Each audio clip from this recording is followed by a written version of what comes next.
What's up, everybody? Welcome back to another episode of Stay Hot. My name is Bladen Kirk, and I'm joined, as always, by my two favorite co-hosts of all time, in Matthew Sponhour and Theo Ash. We have an awesome episode planned for you guys, so make sure you like, subscribe, leave a review, all the great things you've been doing to grow this podcast on all platforms. And if you haven't yet, make sure you follow at Stay Hot Pod on TikTok for some great content there as well. And we're well on our way to 100,000 followers there, so make sure you check that out. We are still doing our Ed Sheeran hat giveaway, and for those of you that are new, basically what we're doing is we're just giving away the Ed Sheeran NFL branded hats to our YouTube subscribers. So make sure you subscribe to the Stay Hot YouTube channel, and we'll be picking winners in the coming days. Now, like I said, we have an amazing episode planned for you guys, and today was filled with a ton of Week 9 action. Some games were a little bit crazier than others, and honestly, we'll try and get some college football in. But first things first, we're starting a new segment called the Stay Hot Shock. Matt, Theo, we saw a lot of games that were a bit surprising today, but one that was maybe more surprising than others, and we all locked this game. It's the Jaguars beating the Bills. Yeah, I want to say this. I saw the shocking Week 9 upsets coming. I saw the chaos before it happened. And yet you still locked the Bills. Well, I've got to lock someone, because if I lock 0, it's just a guaranteed 0 points, Yeah. But so I had to lock one team, and I'm like, okay, of all the games this week, the one that's most likely to happen is probably the top 5 team playing the bottom 5 team. But when I was doing my upset picks for Theo Ash NFL, I'm like, every game this week could be an upset. I could make a case for every single team here.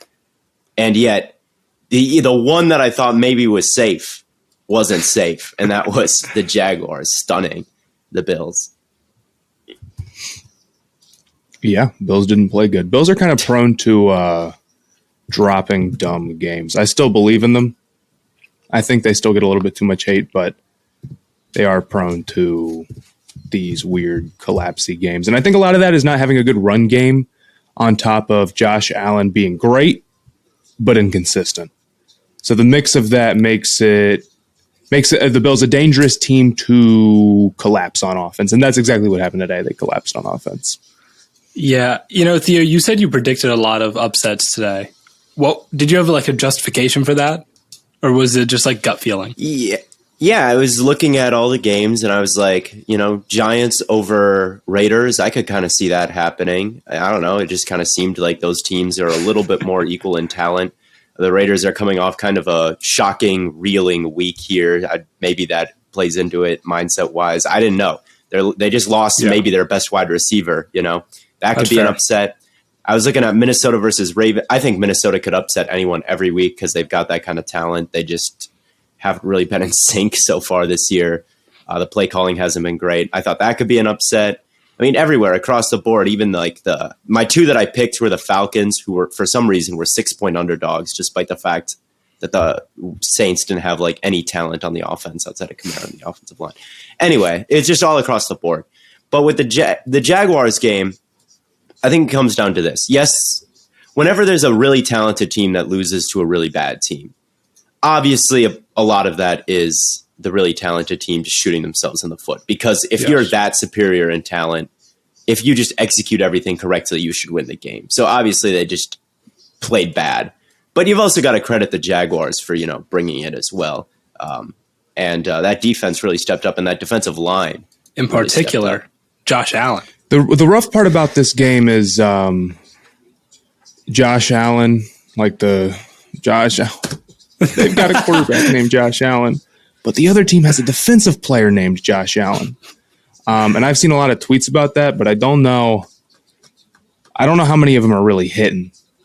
Because most of them are just these two guys have the same. There's only so much you can. It's cool, but there's only so much you can really get out of it. My TikTok hit. That's all I'm saying. I did the Josh Allen meme. I did the top 5, but with Josh Allen. Shocker. And then I did Josh Allen getting an interception. You've done 40 of those videos, man. I mean, how many do you have? I have 6 or 7. There's no way it's that low. You've got to at least have 20. I don't do it that videos. often. I did it one time with Lamar. You add in the tweets, it's 100. I know I did it twice with Lamar. I did it one time with Matt Corral. I did it one time with Geno Smith, so that's 4. And then I think I've done it 2 other times. Anyway,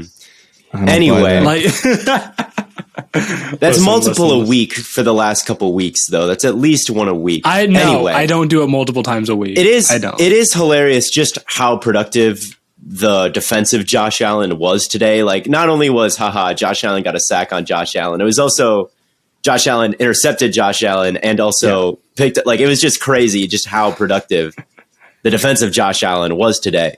And I think with the Bills, I think if you're going to criticize their decision making, yes, the running game is not that good, but they kind of double dipped at edge rusher. They went with Greg Rousseau in the first round, which I liked. I like Greg Rousseau, and he's done a decent job this year. He's been a solid rookie. And then they drafted another edge rusher in the second round, Boogie Basham, who has just not been on the field. I think he's only played a handful of snaps this year. Their offensive line was not great last year, but it was okay. This year, they kind of threw the same thing out there again, and they've regressed a little bit. The bad guards are still bad.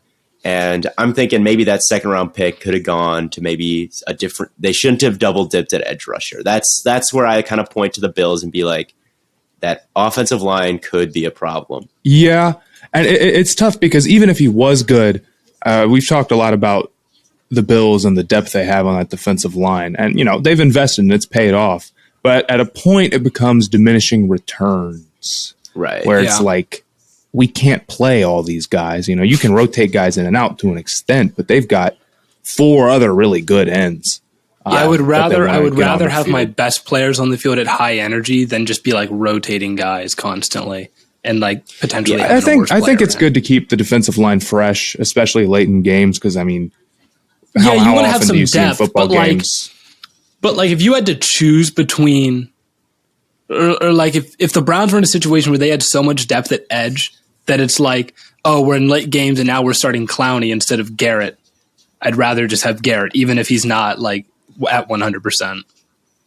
Well, you could use the depth guys in the middle of the game and then have the late, the guys in late. But I see what you're saying. Yeah, I mean, I'd rather not have my 5th defensive end. I'd rather have my first guard or whatever. Right. Yeah. Especially with how bad the run game is, because it's terrible outside of Allen. Yeah. I also think if you're trying to win now, it may also not make that much sense to draft a guard, just because you have to like get them up to speed, and like the like recent trend for guards is they take a little bit longer to develop.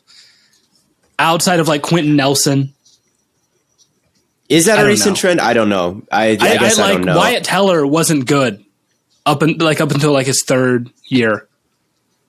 I guess, but that's the only one I can think of off the top of my head. But there's a couple like that where it's just like guards don't quite come around. Like outside of Quentin Nelson, they just don't quite come around until. I would think guard is one of the easier positions to play, honestly, because that's an offensive line. A center, they have to be super smart. They're calling out the Mike linebackers. They're setting a lot of protections. That's difficult. You have to be really smart. You have to know an entire playbook. Tackles are pretty tough because you need to be on islands all the time.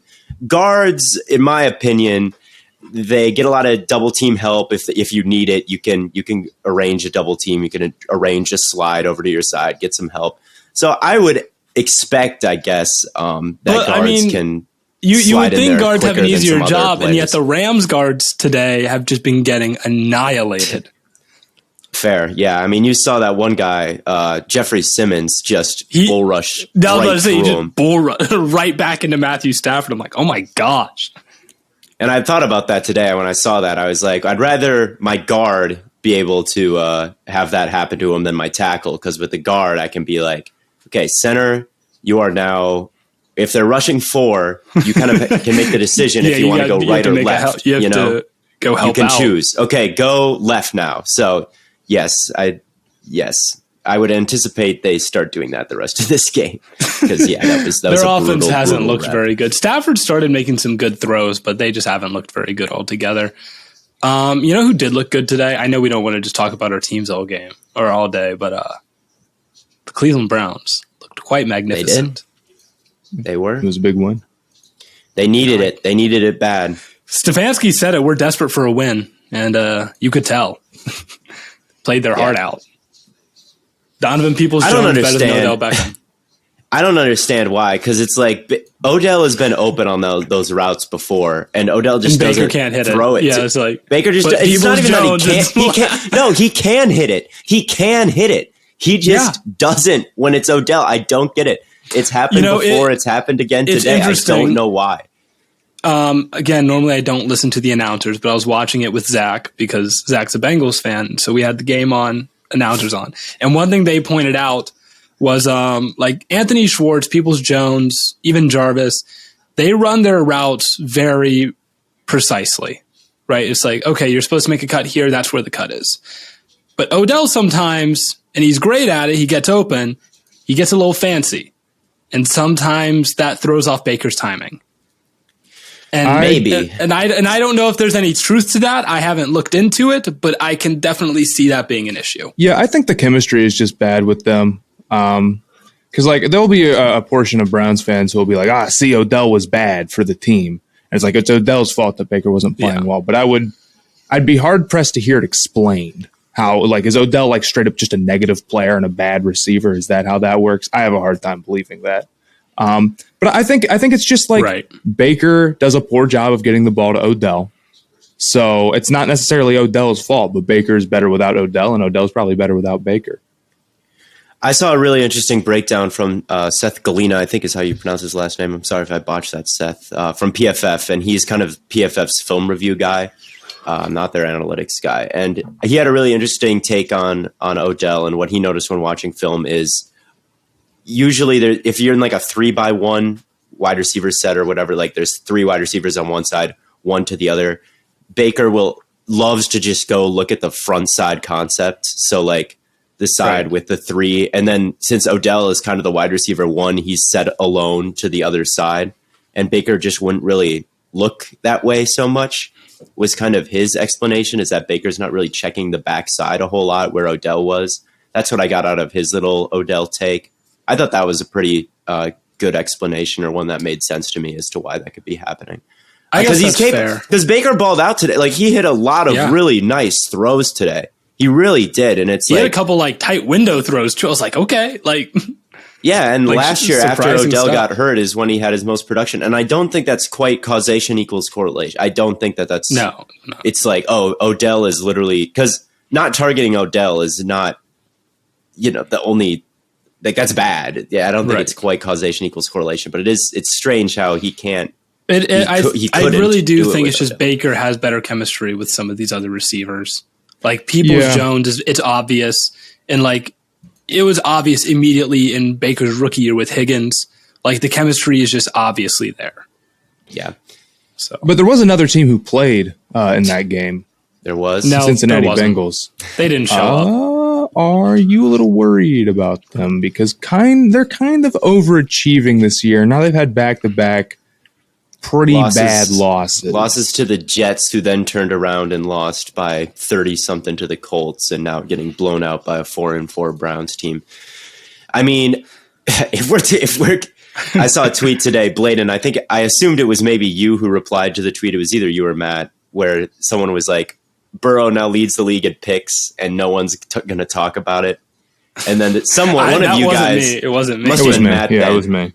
Matt replied to that tweet and said, "I know a guy from the Stay Hot account. If you do need Bengals slander, if people don't feel like they're getting enough, I guess I could maybe step up to the plate."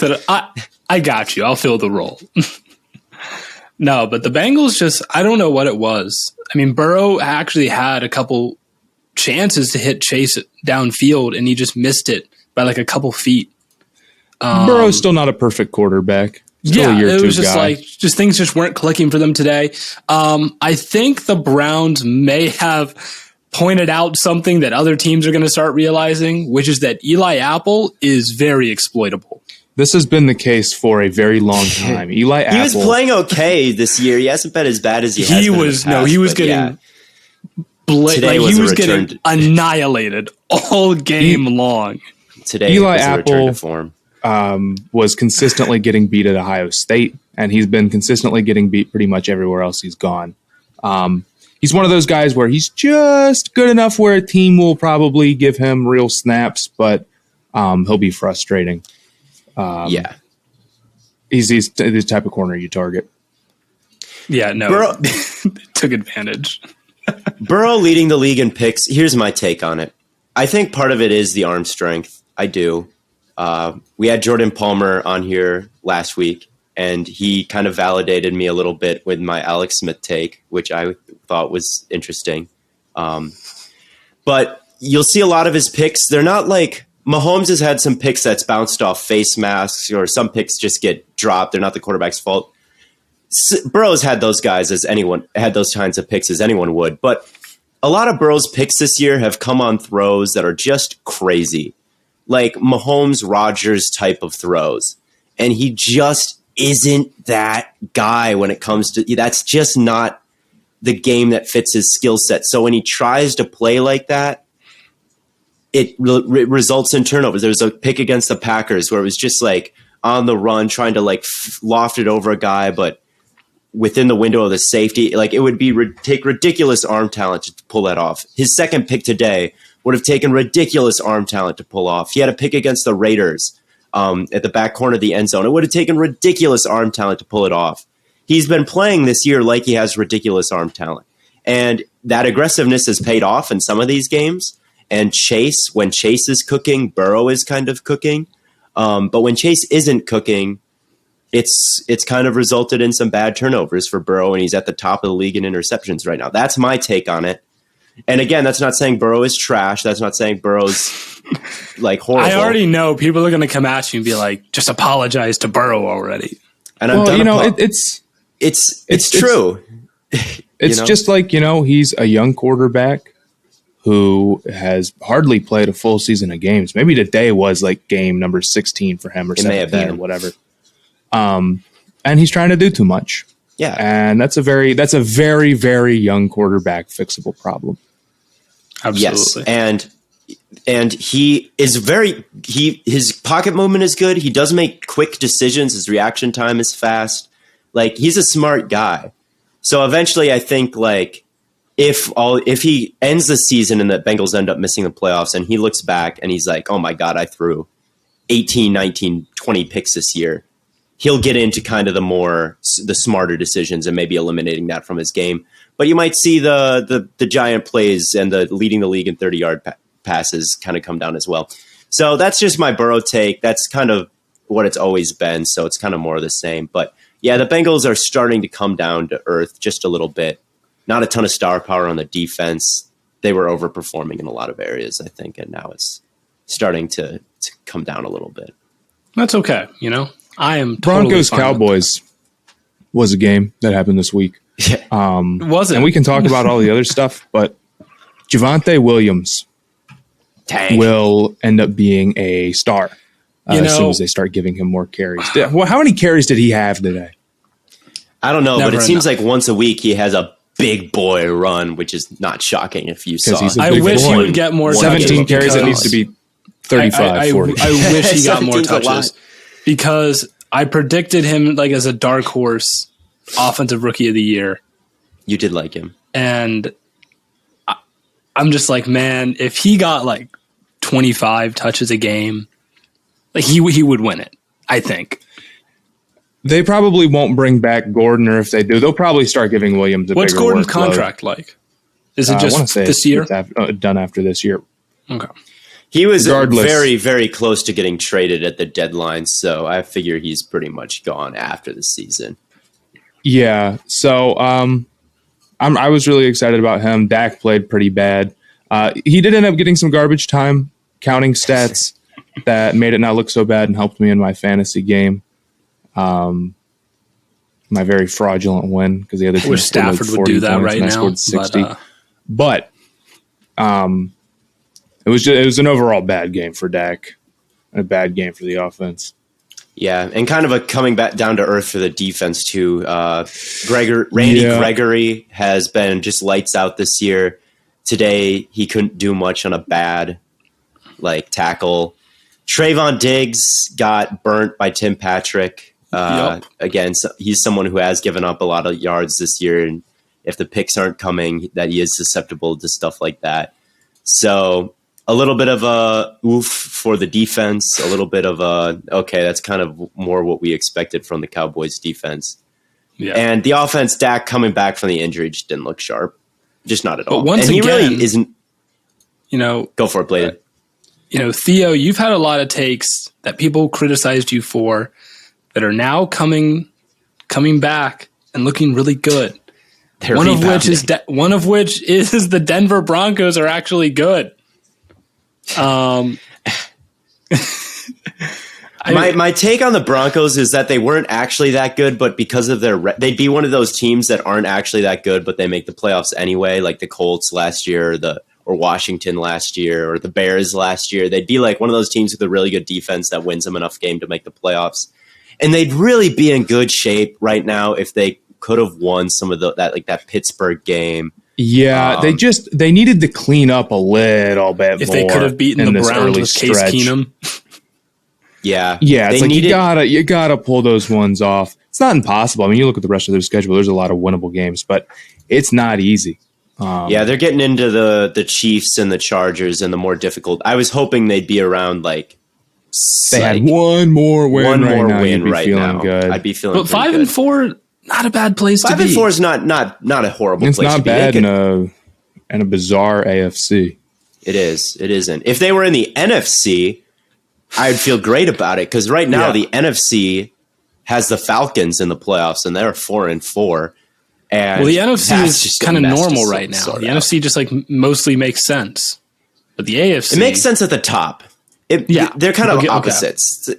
The AFC doesn't make sense anywhere. Like who's at the top of the AFC? No one knows. I guess the Titans are making a pretty strong case right now. They've beaten the Chiefs. They've beaten the Seahawks at full strength. They're beating the Rams now. You know who they wouldn't beat though? The Browns. The Browns. The Broncos are currently the 11 seed. Yeah. See, they'd be in the playoffs. They'd be a 7 seed, maybe even a 6 seed in the NFC, but an 11 seed in the AFC. So the AFC is deeper, but the NFC has the Packers and the Buccaneers and the Rams and the Cardinals and all the they're top heavy. But the bottom of the NFC is crazy. And I kind of want to transition into what NFC teams do you see making the playoffs? In the wild card, when all the dust clears, do you think the Falcons can hold on? Do you think the Seahawks can make a run? That's kind of where I lean, is the Seahawks are going to steal a spot. I don't know, dude. I here's the thing. I feel you with the Seahawks, and history would tell you, I've said this about the Seahawks a lot, history would tell you that they're going to, and it's like this, they always find the way to get in there. But, dude, that roster sucks. They were losing games with Russell Wilson. And he's a top 5 quarterback. Getting him back is going to be big time. But Packers, Cardinals are their next 2 games. They still got the Rams. They got the Cardinals 2 more times, the Rams, and the Packers on the schedule. And they've got to get one of those. They lose all those games, they're on a losing record. And they have to beat every bad team they play. Well, the bad teams they play are really bad. Washington is there. The Bears are there. The Lions are there. Who else is there? There's another really easy one. The Texans are there. I think those are the easy 4. Mm-hmm. There might be one more. So the easy 5. If they win those 5, they're at 8. And I trust the Seahawks to win one tough game that they might not even have business winning. I trust Russell Wilson to win a divisional game against a tough the 49ers are the other one that should be an easy win. And I trust the Seahawks to beat the Cardinals once or the Rams once. I think they make it. I think they reach about 9 wins, and I think they make it. I do. DJ Reed, their corner, has kind of come on strong recently. He's played well. Jamal Adams is playing a little bit better recently. Their defense is playing a little bit better recently. I think Russ will come back, and I think that they will win 9 games this year. I think they will. And that might be stupid because I've been riding them and they haven't out rewarded me one time this year. But I think that they're the team. I mean, it's not like the other teams inspire much faith, though. Right. It's not. You're not saying that they're going to go win the Super Bowl. You're saying maybe they're better than the Falcons. Maybe they're better than the Falcons. Maybe they're better than New Orleans without a quarterback. I mean, New Orleans has 5 wins right now. Maybe they end with 6 or 7. They have a really good defense, but who is the quarterback? I don't trust anyone there. Carolina is in front of them. Oh, yeah, you want to transition into Carolina. You know what team it won't be? It won't be Carolina. I mean, and here's the thing. They have been handed the easiest path to the playoffs. It's like, go 9-8 and you're in. You've got a bunch of easy games, and they just don't want it. They're not. The defense is good. It's not all bad. But the Sam Darnold era probably just suffered its final blow this week. He played unbelievably bad. And I feel bad for him. I think a lot of the mental stuff of being a quarterback and getting, a lot of media attention, especially when you play bad, it's negative, and being in New York, and that makes it even worse. And then you go to Carolina, and then people are ready to hate. And, I'm not saying I'm not part of that, but I think that stuff really bothers him. So I feel bad, but I don't know what the Panthers are going to do. They're in, just a tough position. They're already right now paying Teddy Bridgewater $17 million to go play for a team that beat us in the Super Bowl. And now next year they're locked in $18.5 million fully guaranteed. You can't take them off the roster pretty much unless you want to do it for nothing. I mean, you gain nothing outside of a roster spot out of it. And it's not like the team is one quarterback away from all of a sudden being fixed. They could be better. They'd be better with a different quarterback, but the offensive line is still terrible. They still don't have that much money. There's too many holes here, and I wonder if Matt Rule is. Yeah, it's just not gonna. I mean, I think he stays next year because the Darnold situation would be so impossible to work your way out of. Because you have to go get another quarterback. I have no clue who's going to be the quarterback because it can't be Darnold or P.J. Walker. And I like P.J. Walker. He's a fun back. But, it's going to be like Mariota or Mitch Trubisky or Drew Lock or something. Or maybe they'll draft somebody, but I don't trust them to. I am so bad at reading these contract details, but I think if they trade him, it says in 2022, if you trade him before June 1st, it says $0 of dead cap, $18 million of cap savings. If you were to trade him. The problem with that is that would be a Brock Osweiler situation. That would be a Brock Osweiler situation. And they don't have their second, their third, or their fourth round draft pick. You're not giving up a top half first for 1 year of cap space with a team that is not. What if you throw McCaffrey in? What team has is McCaffrey even a positive? He's a great player, but he can't stay healthy, and he costs a ton of money as a highly paid running back. I mean, he's a bad contract too if you want to get into that. And it sucks because he's a good player, and you never want to hear that a good player's a bad contract. But if he doesn't play and he's the least important position and he's locked in big money until he's 30. Yeah, you couldn't get a first round pick for McCaffrey right now if he was on the trade block. People would be like, "Oh my God, that's all it cost for McCaffrey." But I would be willing to bet a second round pick. That's even kind of generous. I don't think I would trade a second round pick for McCaffrey. It'd be very, very tough on the cap. It would be a team that was just totally competitive doing it just to do it. And I don't know if there's a team like that's just going to have that McCaffrey money lying around. They're in a brutal spot. And the other guy who deserves some I don't want to say hate, some blame. Joe Brady is not that good. Sorry, he's done nothing yet. He's going to be a coach somewhere. Have a good offense first. And he has Darnold. Well, whose fault is that? I refuse to believe that Brady was just not in the room for that. And if he wasn't, then Panthers have bigger problems. Yeah. Coaches are involved in the scouting process, whether that be the quarterback coach. When the draft comes around, they will give a list of guys they like. And when you're acquiring someone like Darnold, I assume that they would consult their offensive staff on do you think he's still got it? And their answer was a pretty convincing yes, considering they bid against no one. Second round pick for him, dude. They weren't even bidding against anyone. They were bidding against themselves. It's the Jets were probably ecstatic to get that as their only offer. So I don't know who the GM is there. Is that Rule's responsibility? Scott Fitterer, I think. And that's the problem. I mean, the Panthers are in a brutal position where it's just the team does not have enough talent and it doesn't have a good way of going out and getting enough. They don't have a ton of money. They don't have a ton of picks. And even if they were Houdini, I don't know if they could get out of this. And they're definitely not. They've made, the Darnold it's a disaster. They spent $3,000 on a Powerball ticket. I mean, he was a long shot to work out, and they gave up a ton for him. And then they're going to give him a bunch of money. They gave McCaffrey a bunch of money, and I get he's a great player, but that's just not a smart move. Then you've got like the Pat Elflein and Cam Irving contracts. We're on the hook for $15 million for them next year. And those guys have been consistently two of the worst graded offensive linemen in the league. Why did we pay them? Who else was, I mean, they were going to be lucky to make rosters, and we paid them as starters. It just doesn't make sense. They've just made too many moves that don't make sense. I don't think the one saving grace, I don't think Tepper's a bad owner, but I think this group right now that you have in Carolina is probably not going to work out. I'll say this. I locked the Patriots to win for Stay Hot, right?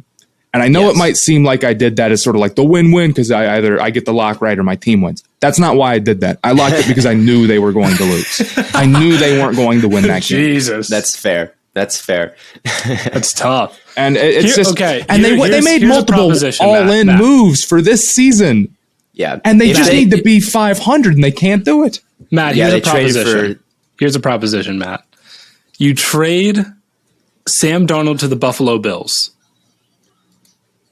And this way, the Bills are like, they don't have the money to do that. Then the Bills can pull the whole like Taysom Hill contract, like the fake contract to negate. And then they can just convert everything to a signing bonus and then void the rest of the deal. What? I'm not sure if that's how that would work. I'm trying to figure out a scenario in which you can get rid of Sam Darnold, and the only team I can there's not a good fix. Because what they're probably going to end up doing, you could package McCaffrey with it, and then the Bills would have a running back. McCaffrey to the Bills is believable. I feel like the Bills don't place that much value on running backs. They don't. The Bills. There's a reason why they didn't draft one when that was like right. Exactly. My guess would be is that they do not fire Rule because they gave him a massive contract. And then Rule's like, I am on, this is it. I'm not going to get another shot. So they will go even more all in on a team that just doesn't have the talent to be all in on. And they'll like void contracts and all this. And they'll push everything down the line to open up just a little bit of cap space that they'll probably only spend decently, wisely. And they'll be around the same. What they'll do at quarterback, I have no clue. I couldn't tell you. They should draft a guy, but they won't if it's Rule's last year. So are they going to go like, they can't run it back with Darnold with how he's been playing. Can't. That is not on the table right now. I don't think Darnold being the starting quarterback is not on the table unless he, for some miracle, turns it around. Assuming that doesn't happen and he continues to be bad, and at the end of the year it's clear that Darnold is not it. My idea, I was thinking maybe if they were to do a Brock Osweiler situation, I don't know where they'd get the picks, but I was like, maybe the Colts. They tend to have, every year you see the Colts at the top of the cap space list, and they never do anything with it. They never signed like big free agents. I guess they traded for Buckner. But every year they're at the top of the cap space list, and they never really signed big name free agents. They're going to probably lose their first round pick because Wentz is going to meet the snap threshold. So they would probably like to be up there. So I was thinking maybe if anyone's going to Brock Osweiler this, it might be the Colts that would take it on, have him as a backup, and just pay for the contract. And that would just be terrible. I mean, it would just be awful. I don't know who they're going to get. I mean, it's tough when this team should have Cam Newton, should have Justin Fields. They've had opportunities. It's not like they've just been in a spot and it's like sometimes you just can't get a quarterback. Nope. No, they had chances. Nope. And you can say this. You can say, oh, well, they tried to get Stafford and it didn't work out. But the reason why it didn't work out is because the team wasn't good enough. So it's really their own fault. The offensive line wasn't good enough. He's like, I'm not going to. I'd rather go to the Rams. Sean McVay and said, "There's no way in hell I'm playing in Carolina." And sadly, I can't blame him. So that's the state of the Panthers. They're a very interesting team to watch. I think I would bet on them drafting somebody. That's probably what I would do if I was GM. Is just like we'll just pretend the money we're just paying. Are you going to have a high enough draft pick to draft somebody? I mean, you look at like No, we'll have to go. We'll have to go with somebody who will get drafted a little bit lower. Maybe a QB out of Cincinnati. Ritter? That would be funny. I would be kind of. If I ran the team, we'd have Desmond Ritter and Cam Newton. Detroit probably needs to draft a quarterback. Not a bad idea. Washington probably needs to draft a quarterback. None of them, unless I haven't watched Ritter super closely, but none of them are worth it, man. Unless Ritter is just far and away, just like the best. And like if you're Houston, you're gonna ride with Davis Mills. I would like Ritter is a late first. He's got all the tools. Needs a year guy. But you like we said, handles the pressure, has the arm talent, has the mobility. Yeah. Is that type of cool, calm personality? Well, if he's a needs a year guy, do you want to throw him into a situation where you're pretty much guaranteeing that there's going to be a coaching change? Sam Darnold needs a job in human resources or something. He doesn't need a year. I'd rather have a guy that needs a year than a guy who needs to get out of the league. I'd rather have a guy that needs a year than a guy that needs a new profession. I don't know. I feel like with this quarterback class, from what I've seen from Strong, and again, we talk about Strong. I like Strong a decent amount. He just moves like Broncos Peyton Manning at age 22. That is scary. Matt Corral, that's really slow. I haven't watched Strong at all. That's really slow. Strong is slow as hell, man. He is really slow. Let me ask you this about Strong, because I haven't watched him. Do you think he does a good job handling pressure then? Does he do a good job getting the ball out quickly and making those adjustments? Because if he's a guy who doesn't get the ball out quickly and do that type of stuff to mitigate pressure, he's going to go to a bad team that can't block, and he's going to get sacked a trillion times, and nobody will blame him, but it'll be kind of on him. Yeah, that is something that would not shock me at all. I thought there was definitely some examples of him buying a little bit of time, like, subtly kind of moving up or to the side. There were definitely times that I saw it, but there were also times where it's like someone's coming at him from the right side and he has to bail to the left, and he just can't. You can be slow and still be like quick with your feet and quick to make decisions. Yes. He's not great at it. He's not great at it. I would anticipate him taking a decent amount of sacks. That does make me nervous. It does. It is scary. It is very scary. I even knocked his grade down. I said first round. I've knocked it to kind of second, but still he's a quarterback, so I still might take him first, even with the second round grade. And then Ritter and then Corral, I kind of thought it's the opposite, where it's like, okay, really fast. Quick, really fast, really quick, pretty good arm. But again, I said this in the TikTok, he's got to beat the system quarterback allegations, where it's like make one read and then he runs. So you're not wrong or like Zach. Matt, go ahead. Go watch Ritter. You're killing me. That's my guy. I've been hyping him up. You got to watch him so we can talk about him, because I really think like he's got all the tools you want to see. He's not a perfect prospect or a perfect quarterback, but like the things that you can't teach a guy that you want him to have, he has. The accuracy is a little iffy, but that's the one thing you're like, we can fix that. You give him a year, he's got it. Yeah. Like with Corral, there's the Tennessee game. If you watch that, there were times where no one was even close to pressuring him, just all day. And it's like, he can make a great throw in doing that, but I look at that, it's like, how much can I really take from this? Like, is this going to happen once a game in the NFL? Maybe. It's stuff like that with Corral that gives me a little bit of pause. I'll watch Ritter for sure, Matt. But yeah, I would guess the Panthers, we've been on this for a long time, but I would guess they draft someone and just pretend they're paying him instead of Darnold. Theo, we've talked about all of our teams except for one. The Green Bay Packers. Jordan Love. What do you think, man? Like, lay it on me.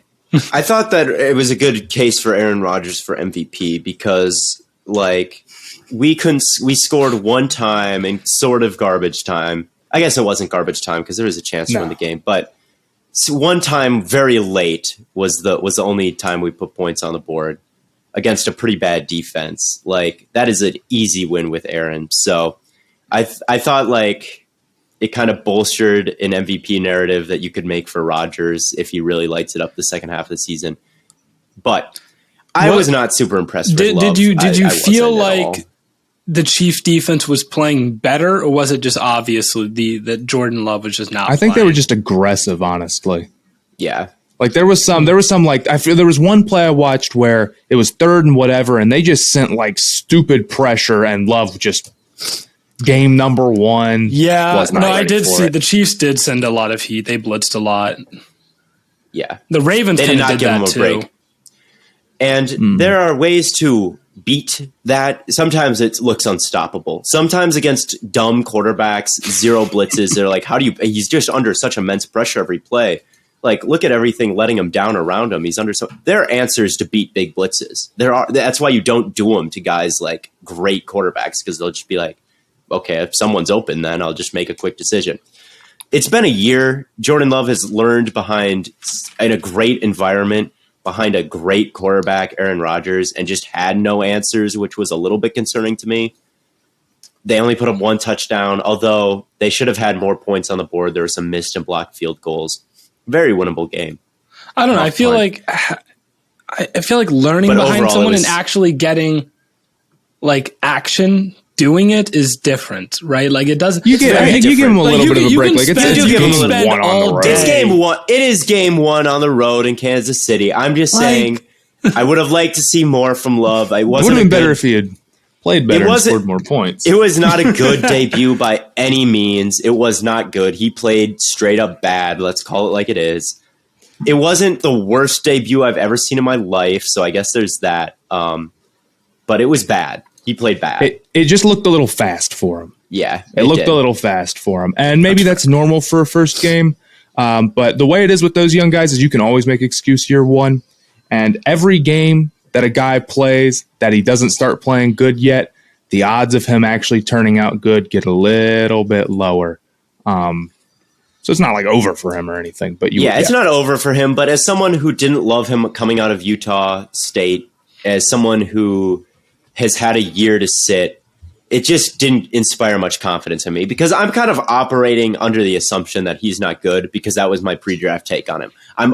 He has to prove me wrong. This isn't Trevor Lawrence where I think he's awesome and I'm willing to cut him a little bit of slack on a horrible team in a horrible situation, because my priors are that he's okay. With Love, and people are going to be like, oh, you're using college as part of the evaluate. Like, you're not going to give him slack, but you're going to yes, I am going to give him slack and Lawrence not slack, because I think Lawrence is better. So when he doesn't perform as well, I'm going to be more like willing to give him the benefit of the doubt. That's part of the evaluation. But yes, Love, not great, not horrible, but definitely bad. That's my thought. My comparison, my Favre comparisons of him aged a little bit well. Not like Favre, the 3-time MVP Favre, but like the fact that he had 1 big play and 1 pick today, and both came on they weren't short. They were just like bombs away down the field. There were a couple of throws like that. Very Favre-esque. Yeah. Jordan Love, future Panther? Future Panther? When Aaron Rodgers actually makes up with the Packers and then they have to trade him, Panthers will give up 3 firsts. Would you rather have Jordan Love or Sam Darnold? Jordan Love, Love. Darnold is not. There's like a 10% chance Jordan Love breaks out. Maybe a 20% chance. There is a 0% chance Sam Darnold is good. Okay, There's just not. I'll give you that. Can we all agree that Lamar Jackson is the most valuable player of the National Football League? I know you said that you can make an argument for Rodgers. But Rodgers, I think you can make one for Rodgers. I do still think you can make one for Kyler, and I think that you can make one for Brady for sure. I think that those are a little bit tougher. Hey, if today was a good day for the Rodgers MVP case, then it's a bad day for the Kyler MVP case. It is, and that's what I was saying. Colt McCoy came in and just they handled business against the 49ers. He did, but I mean, Kyler has been so good this year that I'm not. 1 game sample size is not enough in my said that, but I don't think you can like totally be like, oh, but that 1 game for both teams if you took them both out. Yeah. It was good for the narrative, but overall, I would still put Kyler. Maybe I would still even vote for Kyler if I had an MVP choice right now, even though the Cardinals just whooped the 49ers without him. But yeah, Lamar is. I mean, if you took away Lamar, I don't know what the Ravens would be, but. They took away Rodgers. No, they'd be. I think they would be like 1 win. Yeah, legitimately. Like, they'd be horrible. Yeah, and if you took away Rodgers, deep down I know the Packers would probably be about 2 wins, 1 win as well. Like so. But again, we've talked about this. The MVP is not actually the MVP; it's the mop, and that's okay. Most outstanding player. That's okay. Man, college football. Cincinnati needs to be in the college football playoffs. You're saying that it needs to be after that game.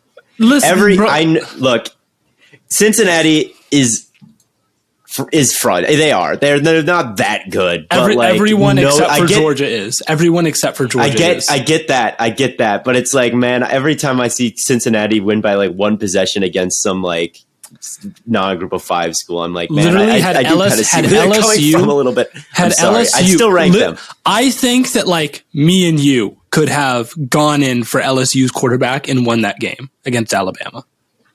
That's a lot of college quarterbacks. No, he was horrible. I don't think he could. No, that was the worst quarterback performance I've seen in a long time. The real beef of the rankings that I have is Minnesota.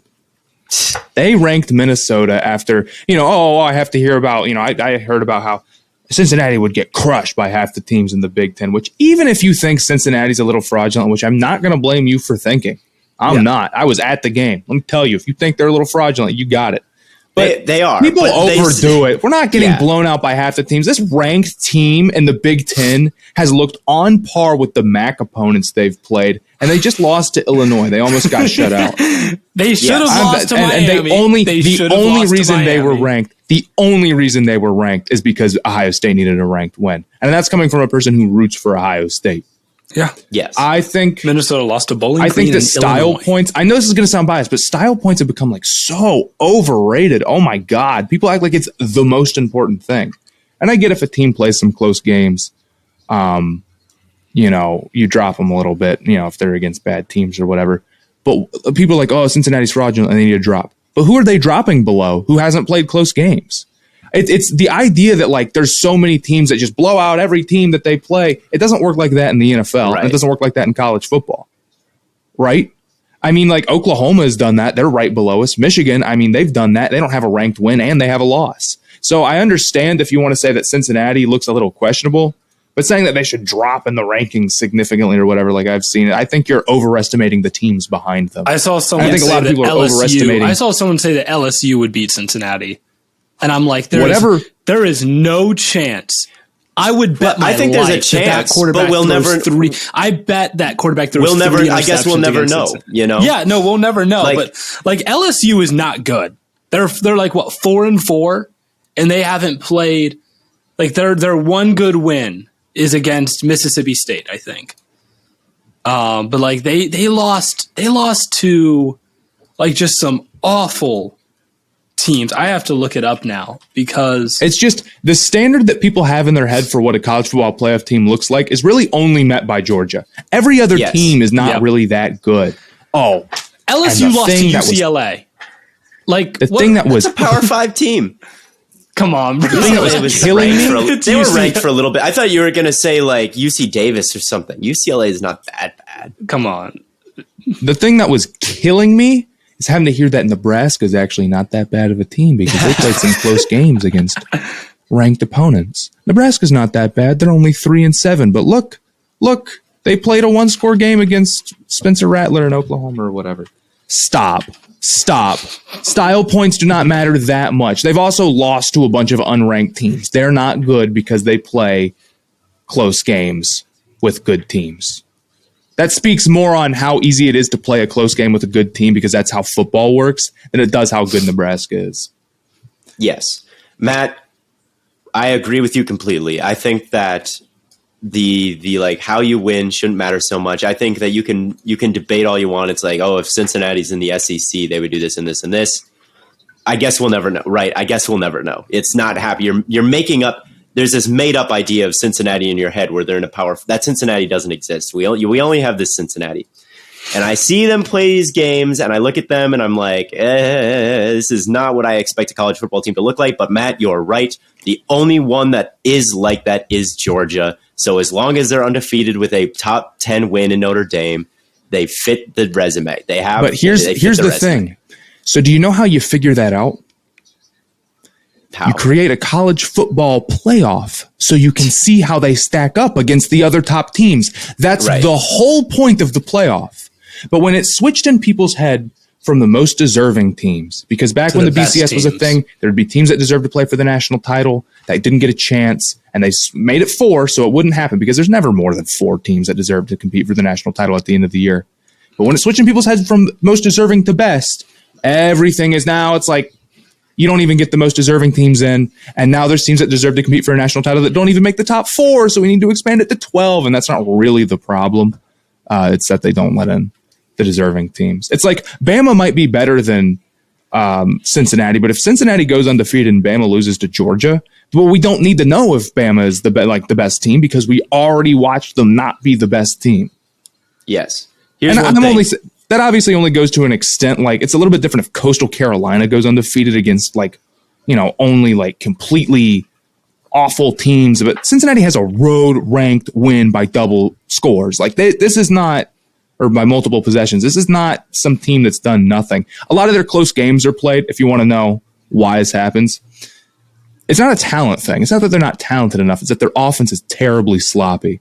And they deserve hate for that, and they will blow a game eventually because of this. And if they played Georgia, I'm not confident they would score. But, I mean, I'm really, if they don't, they're talented enough, but they're so sloppy with the Ritter fumble, and like there's always a terrible dropped touchdown every game. There's always multiple drives killed by stupid offensive line penalties. If they clean up that stuff, they're very good. But if they don't, they're going to keep playing close games against Tulsa and whatnot. Here's what I want. We've talked about Cincinnati. We did this. I'd said this about the Lakers. No more Cincinnati updates until something changes after this episode. No more Cincinnati. If until they lose, the college football section of this show is just a Cincinnati section. But like, no more Cincinnati updates until they lose. All right, deal. Or until something changes. So we don't ever get to talk about Cincinnati again until something changes.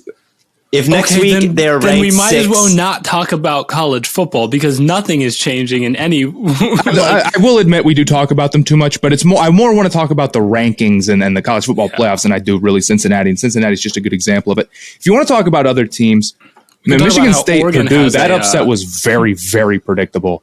Oregon looks incredibly beatable. I bet you. I'll bet you money right now they're not going to be favored at Utah. Or it'll be like a 3-point favorite, maybe. They're not going to be heavy favorites in that game, I don't think. This is a crazy year of college football, and the playoffs are going to be weird. And Cincinnati, even with the committee not liking them that much, they might still get in. They might blow a game. Who knows at this point? I don't even think Notre Dame is out of it. It's that crazy right now. UNC. That was sadly inevitable. That team is like the exact opposite problem of the other school we're not allowed to talk about, where their offense is amazing, but you check the score, it's like 45-45 5 minutes into the third quarter. What are they doing over there in Wake Forest? Yeah.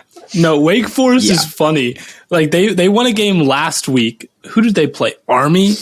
Or 2 weeks ago. They won 70-56. Yeah. What crazy scenario I want to see play out, though, is it is not impossible we see a 2-loss Big Ten champ. Ohio State still plays Ohio Michigan. State already has one, yeah. And they still play Michigan State. And I'm not saying, I don't think they'll lose. Their next 3 games are Purdue, Michigan State, and Michigan. It's very easy that all 3 of those teams could still lose a game in the next 3 weeks. And then you'd have something very weird. Or, not as likely, but the team, on the other side of the Big Ten could end up winning. And I think all of them have like at least 5 losses or something. That's actually something else I wanted to bring up. You know what the big problem with college football is? Lopsided conferences suck. The Big Ten, lopsided.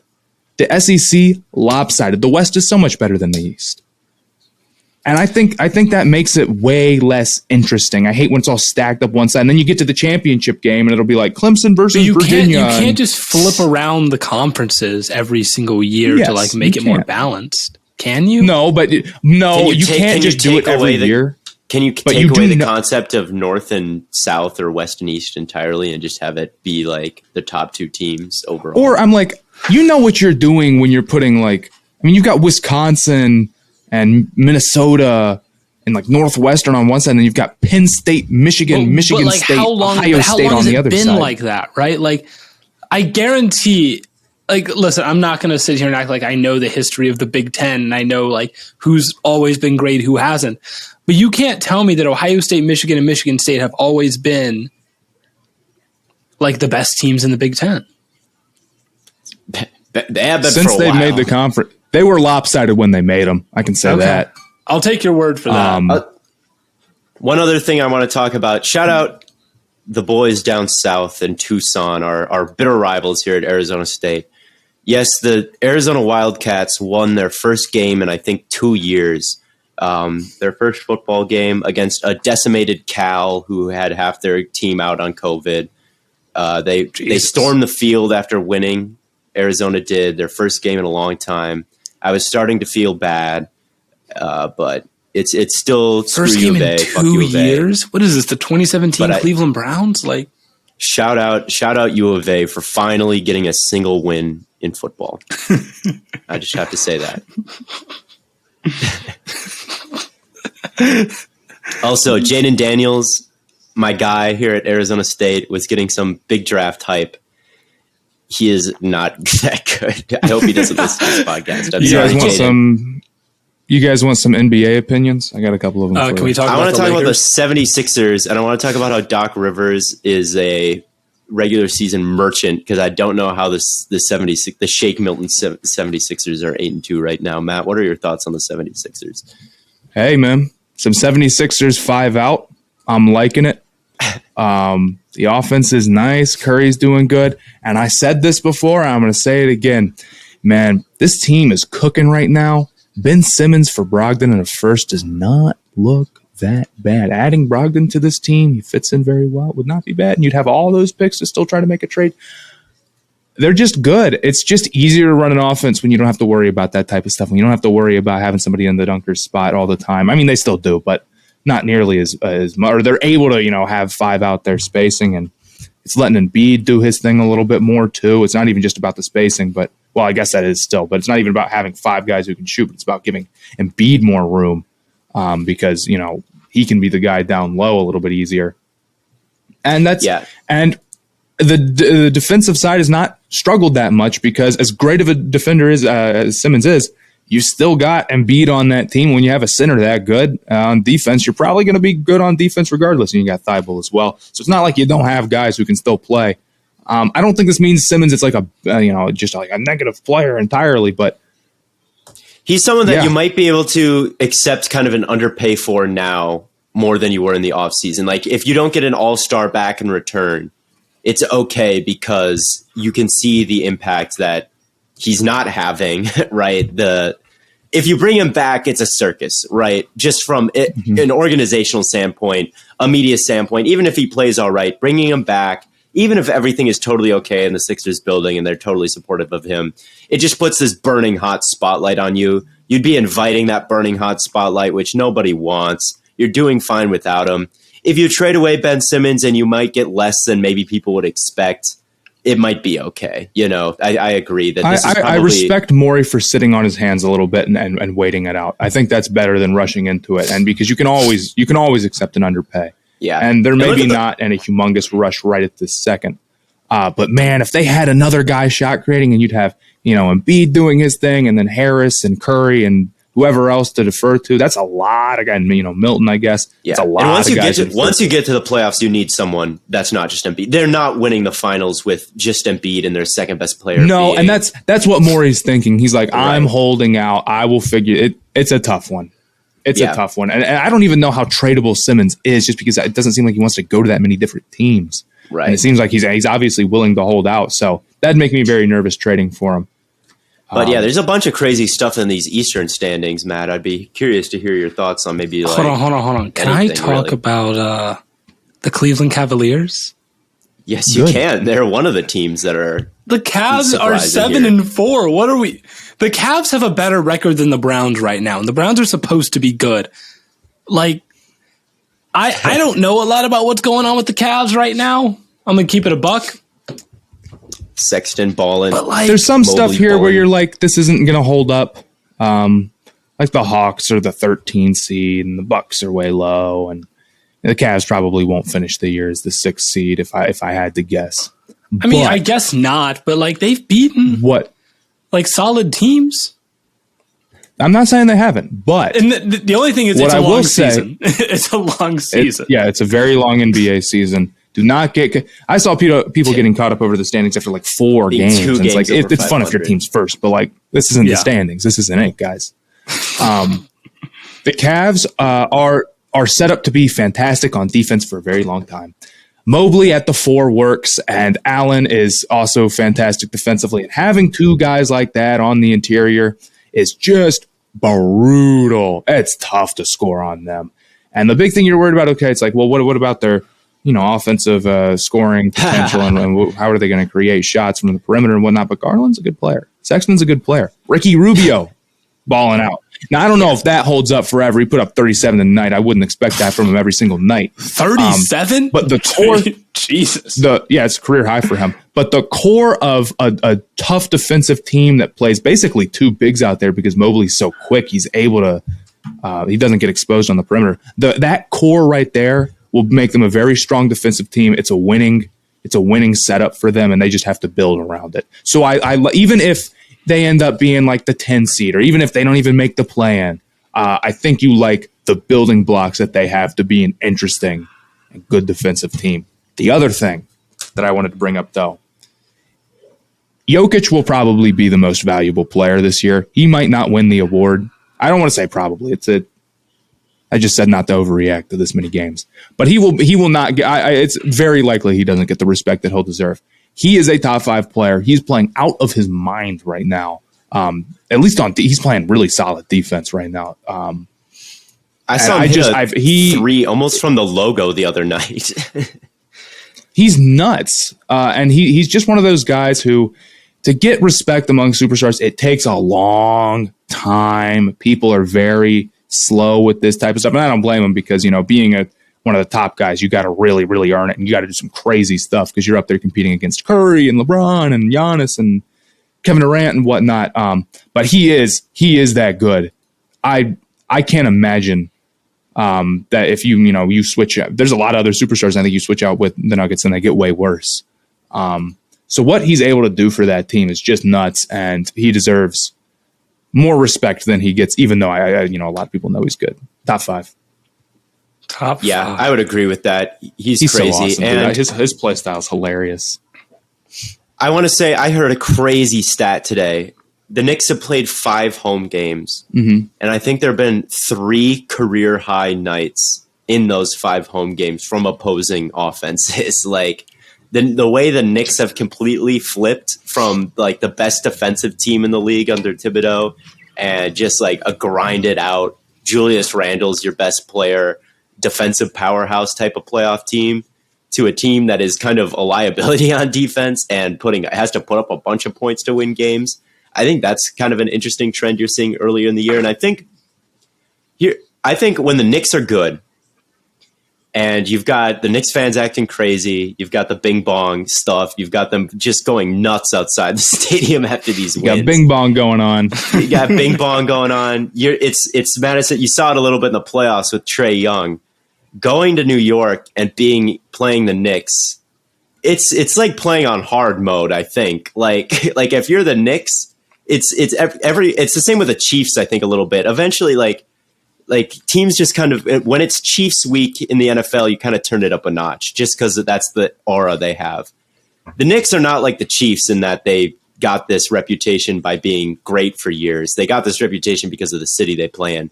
But you're kind of playing on hard mode if you're a good Knicks team, because when people go to Madison Square Garden, they it's not a Pacers game, you know. It's like an electric atmosphere in New York is you're not at Sacramento.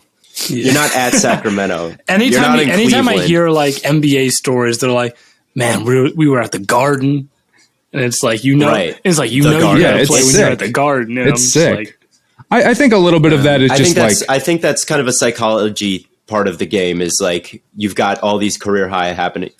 And that's not completely, I'm not sure like Ricky Rubio is like, I got a shot for that New York crowd. Ricky Rubio is like, I'm going for 40 tonight.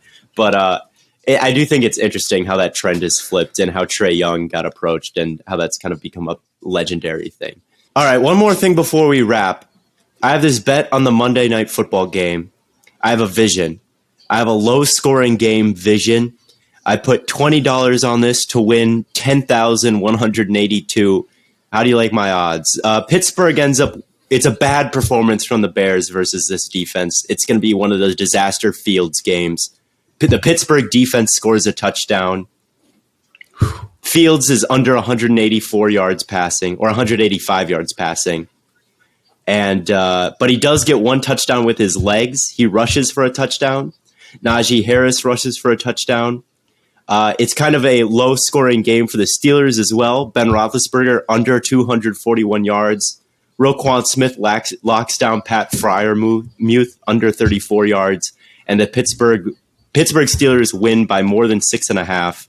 It's like a classic 13-7 stinker on Monday night with a Justin Fields disaster saved only by a rushing touchdown. $20 to win over 10,000.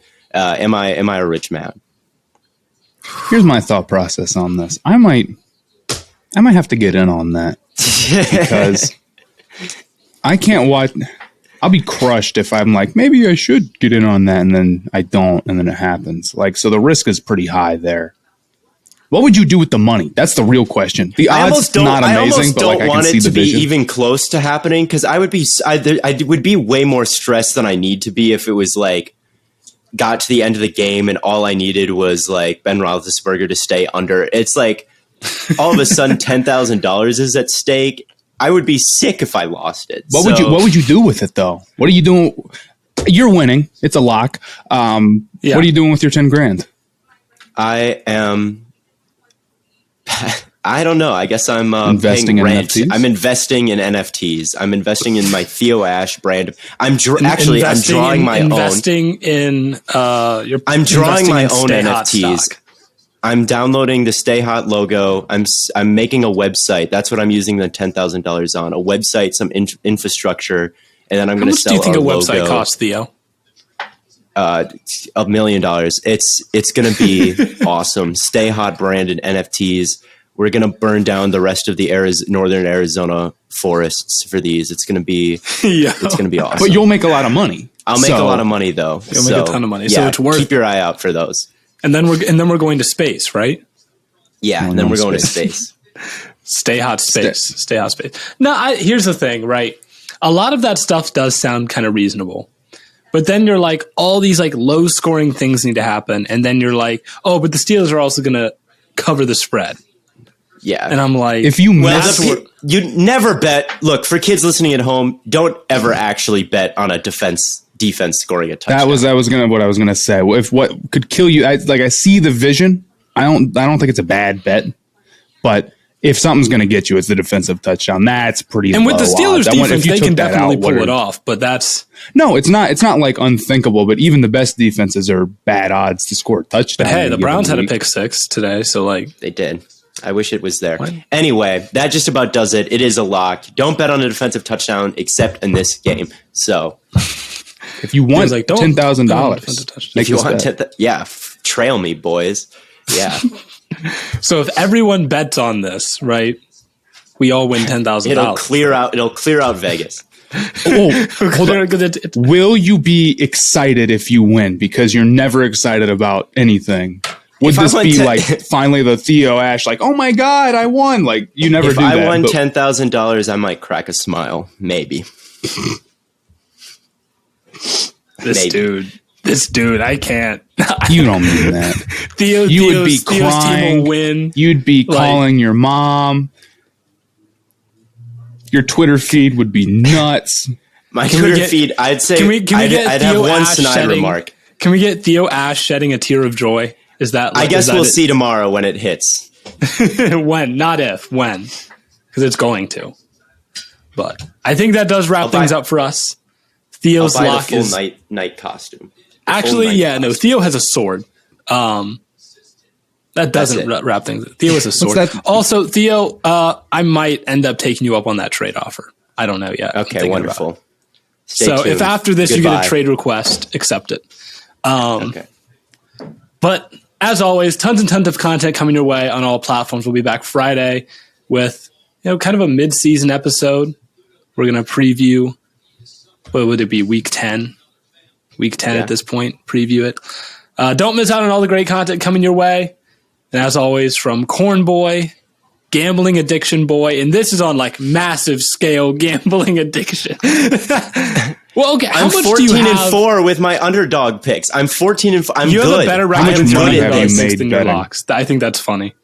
That's an inappropriate question to ask, but I'm money on my underdog picks. I'm good at this.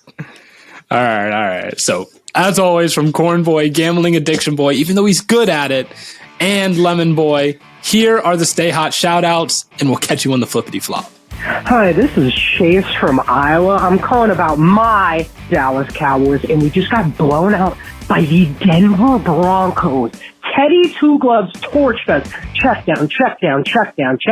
After check down, we couldn't stop it. And Dak Prescott, unreal game. We'll bounce back, though.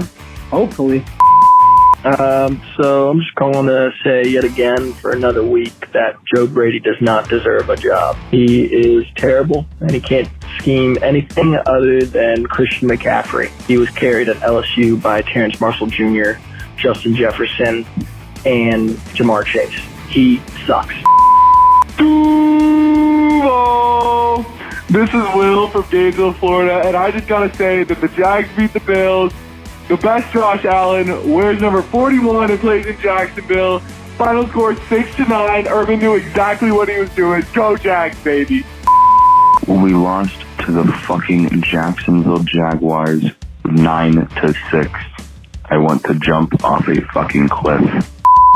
I was going to say, that blocked punt, that's the stupidest rule I think I've ever fucking seen, ever. Like, they didn't even get the first down. Like, what the actual fuck is that? My fantasy team is projected 72 points. 18 league, half PPR, I'm projected 72